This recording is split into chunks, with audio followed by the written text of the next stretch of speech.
আজ নিয়ে চলে এসেছি ইনস্ট্যান্ট মোমোর রেসিপি। প্রথমে বাঁধাকপিগুলো মিক্সির কৌটোর মধ্যে দিলাম গাজর ও ক্যাপসিকাম দিয়ে পেস্ট বানাবো একটা, দেখুন। এরপর ওই মিক্সির কৌটোর মধ্যে চিকেনগুলো দিয়ে চিকেনগুলোর একটা ভালো পেস্ট বানিয়ে নেব। এর মধ্যে দেবো পেঁয়াজ কুচি, স্বাদ মতো নুন, 1 চামচ গোলমরিচ, soya sauce, green chilli sauce দিয়ে একটা ভালো পেস্ট বানিয়ে নেব, দেখুন। এরপর ময়দার মধ্যে নুন ও গরম জল দিয়ে আমরা একটা ডো বানিয়ে রাখবো। ডো থেকে লেচি কেটে গুঁড়া দিয়ে এরপর আমরা পাতলা পাতলা করে রুটির মতন বেলে নেব।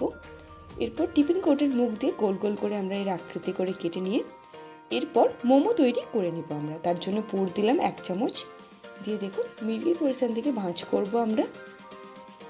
আরেকটা মিডল পজিশনে গিয়ে থেমে ওপর দিকটা আমরা অ্যাটাচ করে দেব, দেখুন।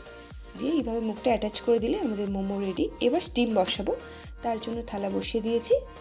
অয়েল ব্রাশ করে আমরা মোমোগুলো স্টিম বসিয়ে দিলাম 10 মিনিটের জন্য, দেখুন মোমো কিন্তু